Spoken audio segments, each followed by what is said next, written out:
नमस्कार सभी को। आज हम आदिकाल की परिस्थितियों पर बात करेंगे। बहुत ही महत्वपूर्ण विषय है। 5 प्रकार की परिस्थितियाँ जो मानी जाती हैं, उन पर विस्तार से चर्चा करेंगे। पहले हम थोड़ी भूमिका पर बात करते हैं। हिंदी साहित्य का आदिकाल आचार्य रामचंद्र शुक्ल के अनुसार संवत 1050 विक्रमी से लेकर संवत 1375 विक्रमी तक, अर्थात महाराज भोज के समय से लेकर हमीर देव के समय के कुछ पीछे तक माना जा सकता है। कुछ अन्य विद्वानों यथा डॉक्टर राम कुमार वर्मा ने इसका समय 8वीं शती से 14वीं शती तक स्वीकार किया है। इस काल की विभिन्न परिस्थितियों का आकलन निम्न शीर्षकों के अंतर्गत किया जा सकता है। पहली परिस्थिति राजनीतिक। राजनीतिक दृष्टि से यह युद्ध और अशांति का काल था।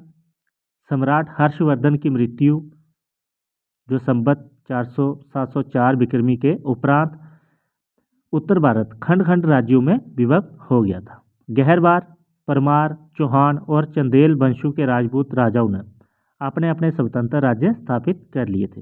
राजपूत राजा निरंतर युद्धों की आग में जलते जलते अंततः शक्तिहीन हो गए थे और विदेशी आक्रांताओं का डटकर मुकाबला करने की स्थिति में नहीं रह गए थे। 10वीं शताब्दी में महमूद गजनवी ने और 12वीं शताब्दी में मोहम्मद गौरी ने भारत को पदाक्रांत किया। जनता विदेशी आक्रमणकारियों से तो त्रस्त थी ही, साथ ही युद्धकामी देशी राजाओं के अत्याचारों को भी सहन करने को विवश थी। राजनीतिक परिस्थितियों के आधार पर यह कहा जा सकता है कि 8वीं शती से 14वीं शताब्दी तक का यह कालखंड युद्ध, संघर्ष एवं अशांति से ग्रस्त रहा। राजाओं में संकुचित राष्ट्रीयता थी। व्यापक रूप से समूचे भारत को एक राष्ट्र के रूप में नहीं देखा गया। अराजकता, गृह कलह, विद्रोह एवं युद्ध के इस वातावरण में कवियों ने एक ओर तो तलवार के गीत गाए, तो दूसरी ओर आध्यात्मिकता की प्रवृत्ति के कारण हठ योग, उपदेश वृत्ति एवं आध्यात्मिकता की बात कही गई। दूसरी प्रवृत्ति धार्मिक। इस काल में अनेक प्रकार के धार्मिक मत मतांतरों का अस्तित्व था। भारतीय धर्म साधना में उथल पुथल मची हुई थी। वैदिक एवं पौराणिक धर्म के साथ साथ बौद्ध धर्म एवं जैन धर्म भी इस काल में अपना प्रभाव जमाने के लिए प्रयासरत थे। राजपूत राजा अहिंसा मूलक जैन धर्म एवं बौद्ध धर्म में विश्वास नहीं करते थे। उन पर शैव मत का प्रभाव अधिक था।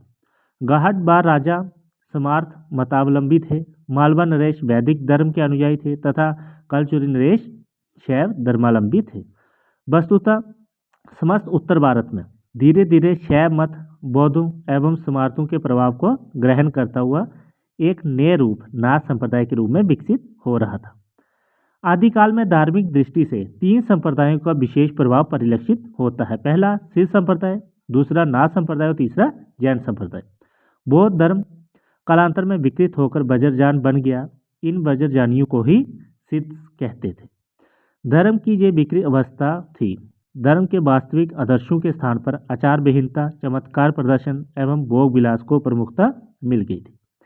सिद्धों का प्रभाव निम्न वर्ग की अशिक्षित जनता पर अधिक था। वे तंत्र मंत्र, जादू टोना एवं चमत्कार प्रदर्शन द्वारा सामान्य जनता में अपना प्रभाव जमा रहे थे। इन धार्मिक परिस्थितियों के परिप्रेक्ष्य में यह कहना समीचीन है कि धार्मिक दृष्टि से आदिकाल का वातावरण अत्यंत दूषित था। जनता असंतोष, क्षोभ एवं भ्रम से ग्रस्त थी। आदिकाल साहित्य में इसी मानसिकता के अनुरूप खंडन मंडन, हठ योग, वीरता एवं श्रृंगार परक रचनाओं को देखा जा सकता है। अब बात करेंगे सामाजिक परिस्थिति। राजनीतिक एवं धार्मिक परिस्थितियों के कारण समाज में विशृंखलता आ गई थी। जनता शासन तथा धर्म दोनों ओर से निराश्रित होती जा रही थी। सामान्य जनता अशिक्षित थी, जो साधु सन्यासियों के शापों और वरदानों की ओर दृष्टि लगाए रहती थी। पूजा पाठ, तंत्र मंत्र, तप जप लोग के कारण लोग दुर्भिक्ष, महामारी एवं युद्धों के संकटों को टालना चाहते थे।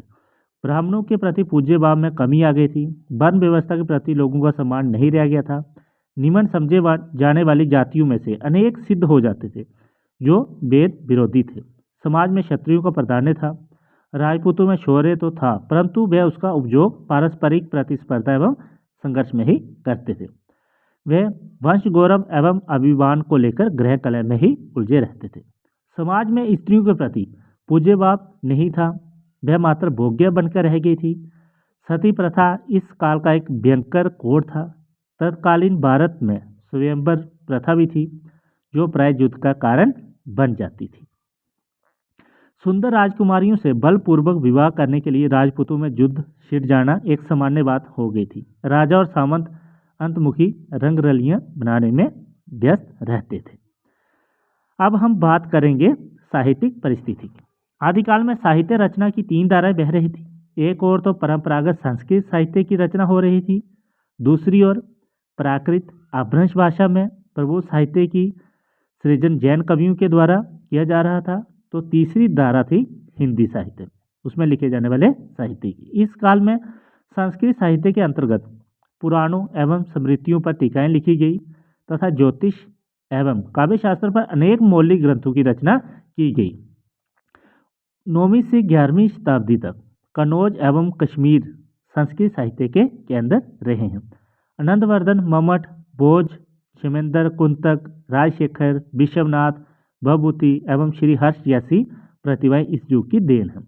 इस काल में अपभ्रंश प्रमुखता धर्म की भाषा बन गई थी।